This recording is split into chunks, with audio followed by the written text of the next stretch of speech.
Daniel Gumz from North Judson, Indiana. We're here on manager of Richard Gumz Farms. I'm a fifth generation operator of the farm, and the crops that we're raising this year for 2025 are corn and soybeans, peppermint, seed corn, and wheat. Started in 1892 in Denham, and then so I'm fifth generation on the farm.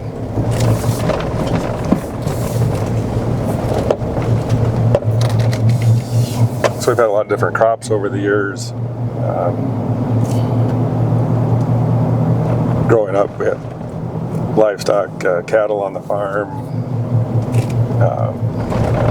potatoes, onions, we raised carrots, seed corn. This year we'll have seed corn, commercial corn, soybeans, wheat, and peppermint. This is our mint planter. We've got hooked up. It's ready to go as soon as the field conditions are right.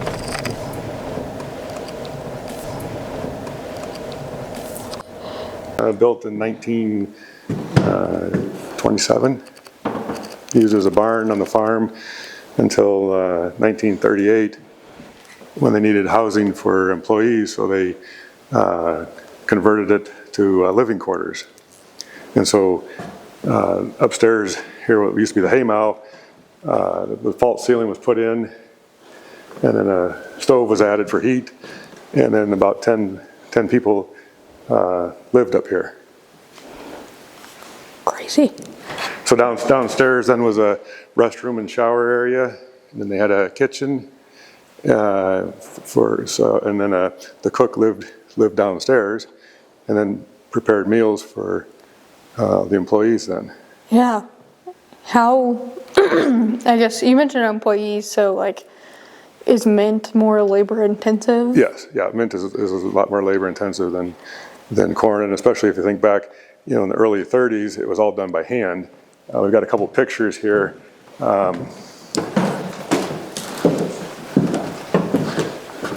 So like, they went through with a sickle mower, mowed the hay, and then came through in the early morning, put it in shocks so it could dry, and then came through and with a wagon, and then pitched the loose hay onto the wagon. So, and that's one of the crawlers that they used to pull the wagon, because with the tracks they could get across the muck ground. So it was a lot more labor intensive, because then you had to unload the hay off the wagon to the distill, so you could put steam for steam extraction to get the oil out of it. Oh wow, yeah. Then you had to lift that, get that out, and then take that back out, dump it across the field. And so it was just a lot more labor to handle that. So as equipment developed and changed over the years, and there was different methods. Instead of the tubs being stationary at the distill, and they put the round tubs on wagons and tried loading it. We have a hay loader outside that they tried to use instead of pitching it by hand, but by the time you raked it and it came out like a rope, so it was more work than just pitching it loose on the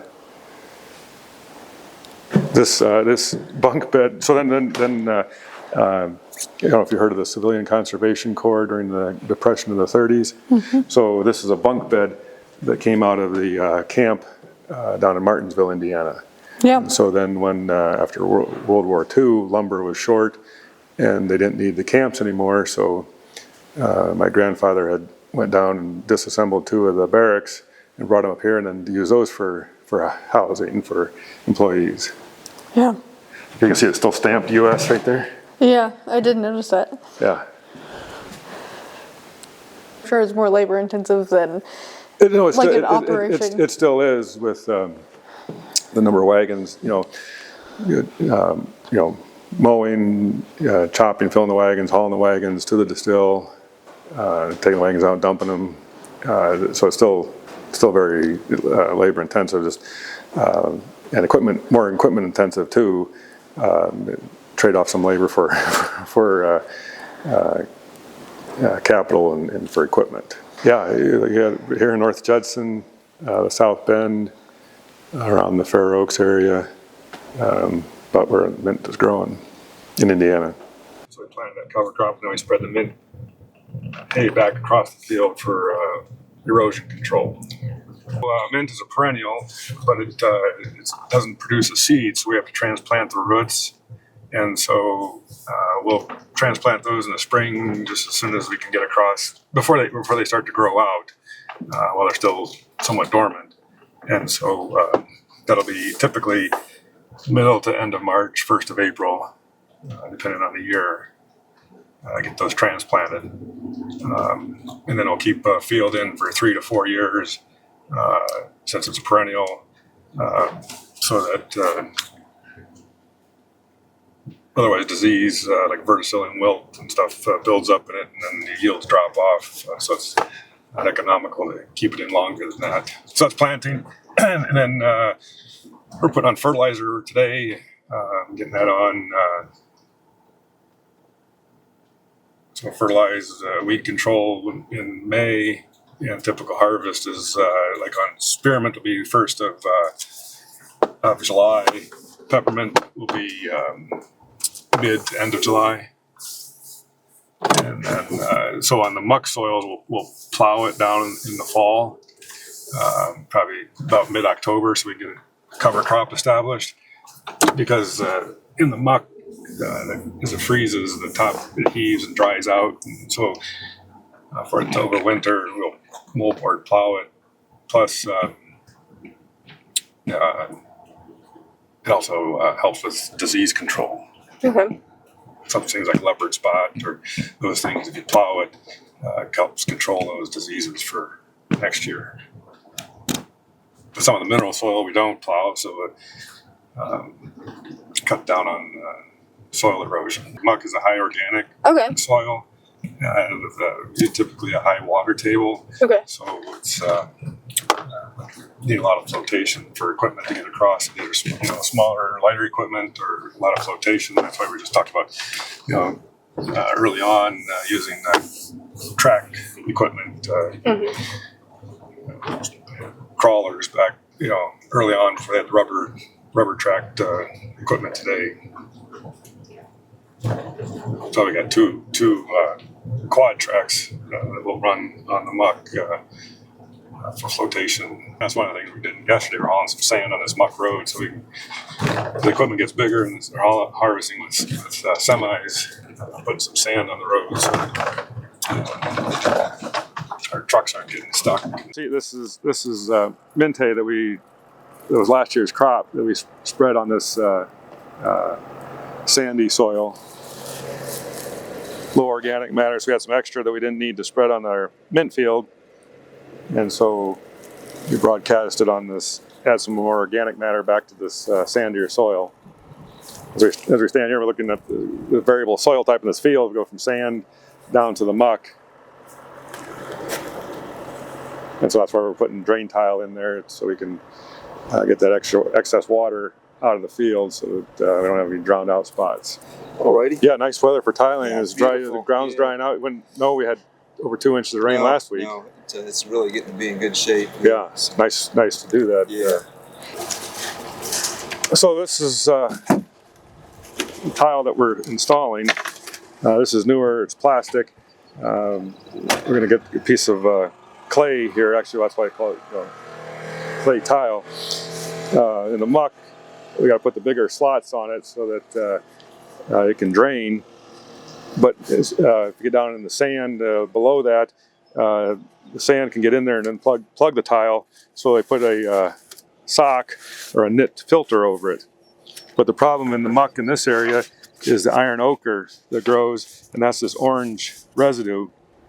And it'll grow enough, it'll first plug the filter or the holes, or actually fill the tile up, and then the tile doesn't work anymore. Yeah, you can see that. Oh yeah. And we've installed some about 15 years ago, and it's got it all sealed up and blocked off. We tried to run a tile cleaner up there and flush it out, and it still doesn't. It's already plugged, so we had to install new lines next to it in a different field just east of our shop. This is the Yeah. end of one of those clay tiles out there. Yeah, this is I dug it up. See it in there, how it actually goes. It's a living, it turns the... that's what she's asking. Is it a fungus or it's more like a... If you don't know, that's totally okay. But Well, It's a, we always call it, I know it's iron ochre, but it's a technical term. yeah, I've looked it up before. I can't remember. It actually converts the... It's a... What is it? It's not a bacteria. I'm trying to think. But it actually turns into rust when it dries out. It actually creates iron. That's oh, Yeah, like right here you can see. when it dries out. But Yeah, it actually. oh yeah, no kidding. but when you... there's a plastic tile here that we got rid of. When you dig it up, it looks like a big jellyfish almost, like floating in there. It's like big Gelatinous. globs of yeah. like it's real like fluid, like slimy like stuff. But then it dries out and it just turns into iron. It's like rust. Wow, yeah. But you can see how it plugged. This is the original. This is the clay tile It'll that actually, was installed. It'll actually like fill them all. It'll just keep growing and fill them all the way up. Yeah. And then it fills that in, and then they can't drain Yeah. anymore. So there's a couple of things going on with the old clay ones, and that's why you see the yellow flags out there. Those are the old clay lines, and so we've gone through with the excavator, dug down, broke them down, because when they get up into the sand where there isn't the iron, they'll still be pulling water down out of the high ground into the low ground, making the low ground More wet. because it's not draining away. We gotta actually stop the problem of bringing more water down before we can solve it with putting new in. Then, but when they were putting the clay tile in, they used to have targets, and you'd have to sight through Oh yeah, yeah. to sight them in, and then the laser came out, and they were doing it with laser. Then you heard him today. He's using GPS. So like when it was real windy, he could still tile because the wind would sometimes blow the laser out of level. But with the GPS, it takes that as long as you got the base station solid, he can still tile then. So these are the outlet pipes in for the tile, draining the excess water out. Yeah. So you can see that pipe is an older, that one, we installed that one about, it was 2012 when it was dry. So we installed that line and a main to drain this field here. But it came through installed a filter strip, conservation filter strip to keep soil residue soil from washing into the ditch. Well, the roots from that grass grew down into the tile and plugged it, so it backed up the whole drainage system. And so we had to dig down and clean that out and put new solid on to get through the filter strip. So that bigger pipe is the main right here. So they run the main, and then they're running laterals off of that, hooking into that main then.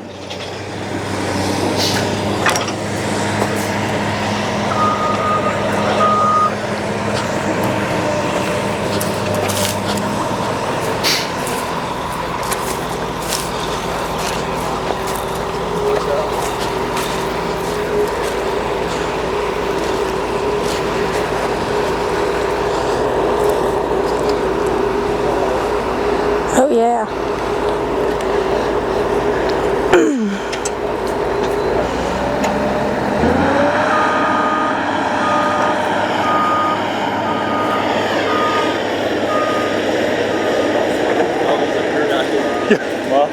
Mark, kind of a peaty marrow, and then that gray marrow, and then the sand down there.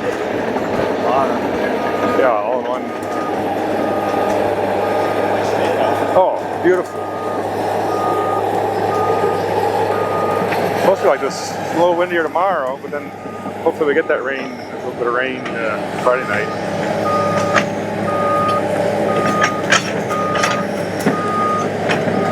Still talking like 3-4 tenths, aren't they, tomorrow? Yeah. So we're putting some fertilizer on the mint, get it rained in tomorrow.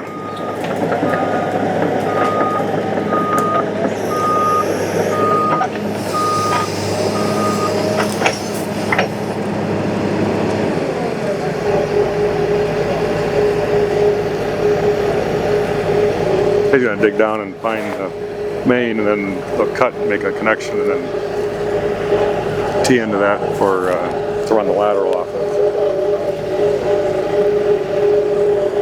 We can go and come back. The old tile is bringing water down from the higher ground, and it comes to this area, and then it builds up because it can't. The end of it to the outlet is plugged off, so it creates a wet spot in the field.